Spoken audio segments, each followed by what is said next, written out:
Here's what's to come. Do you know what a Swedish ghost is? Well, neither did I until last year. Let me take you through a bit of history, touch on a little bit of science, and explain exactly what I do to keep this one happy in my collection.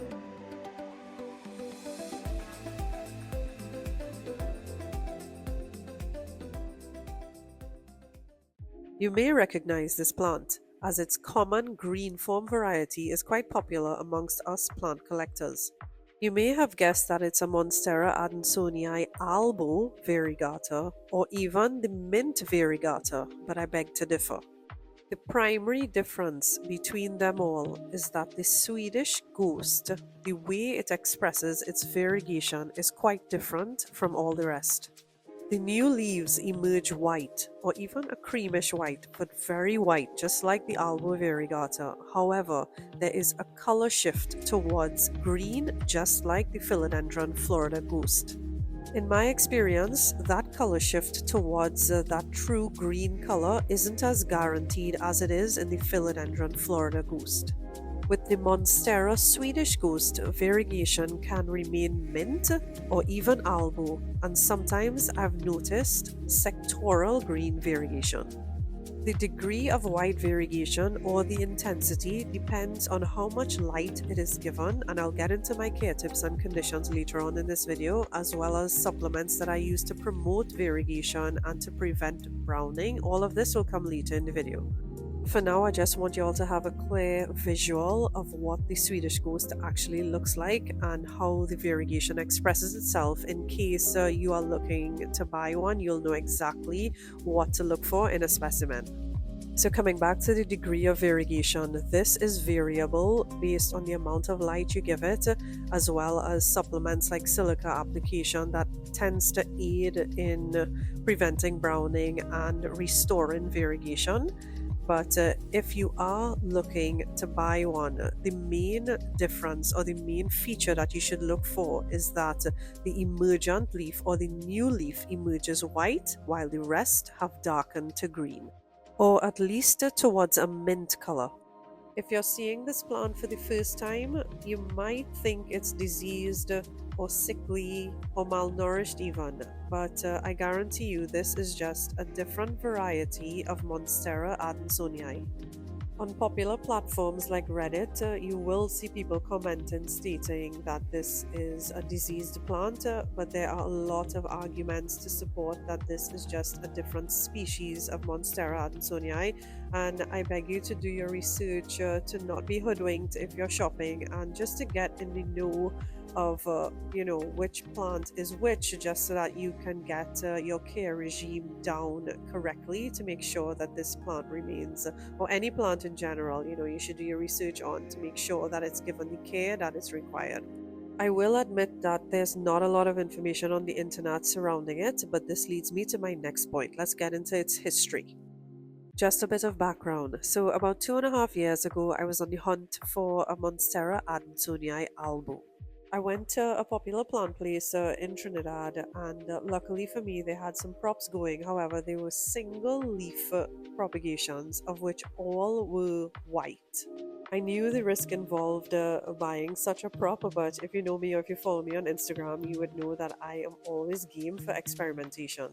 By the way, on my Instagram profile, where I purchase all my plants, I have them listed below each post. Over time, I noticed a very different growth pattern, and luckily for me, one of my Instagram friends, we actually got into a conversation about it, and she revealed to me, this is Ifolia on Instagram, I'll put her profile in the description if you want to check out her page, but she explained to me or revealed to me that something called an Adansonii Monstera Swedish Ghost or Archipelego exists.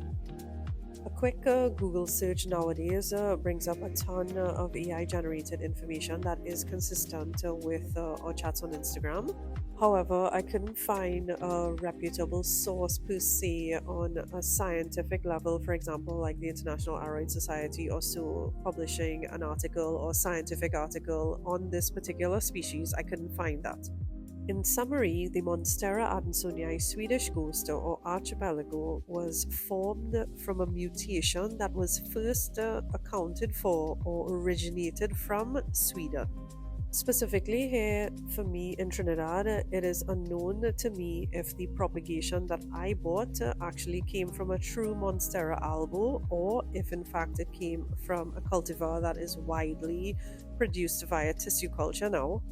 All in all, to say that it's unclear if my propagation mutated and resulted in this Swedish ghost. If in fact my Monstera albo cutting did mutate in my garden to create the Swedish ghost, I am being adventurous here and I'm hoping one of y'all watching could shed some light as well. I'm just going to put this hypothesis out there that maybe the Monstera Adansonii albo species has the potential to mutate given whatever conditions favor this mutation to create the Swedish Ghost or Archipelego variety. I'm hoping someone could shed some light on this if that's a possibility and maybe what conditions promote the mutation. I would love to get into it in the chats. If you actually have one of these, do comment below. I would love to hear what your growing experience has been with it, what care regime you're currently practicing, and just hearing your experience in general is quite intriguing to me. I'm going to dive right into my care regime next. Just a quick note on my conditions. I live in Trinidad, which is located in the Caribbean, so I pretty much have tropical conditions all year round. With respect to my care regime, this plant receives bright indirect light all day long with a bit of direct sun from the hours of 4 p.m. to 6 p.m.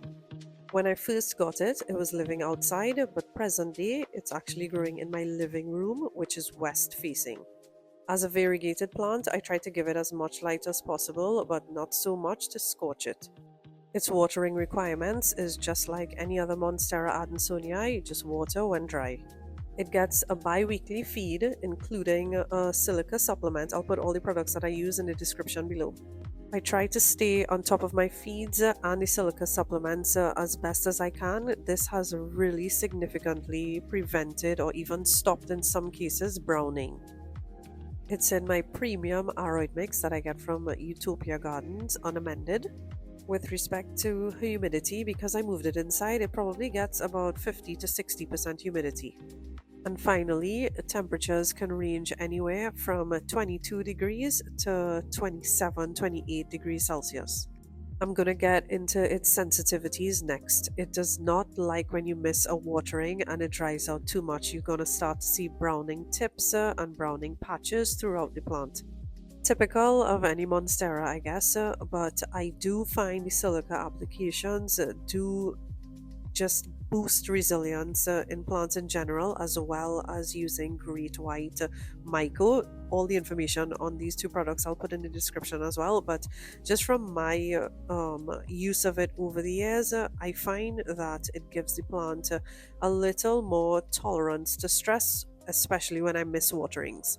With respect to pests, it is not pest prone in my care. I've had it for over 2.5 years now. It mainly has been attacked by grasshoppers and caterpillars, so I guess I'd be wary of leaf cutters or chompers, but not spider mites, thrips. I haven't had experiences with those, thankfully, thus far.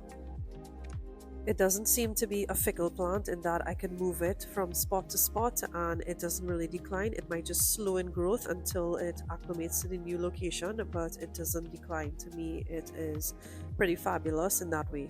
With all that said, that's all I have to report on Monstera Adansonii Swedish Ghost or Archipelego. I'm hoping one of you guys are going to comment below and tell me that you have one as well and share your experiences with us for the enlightenment of the entire community. If you're still here watching, thank you so much for still being here. I really appreciate you guys, and I'll see you in the next one.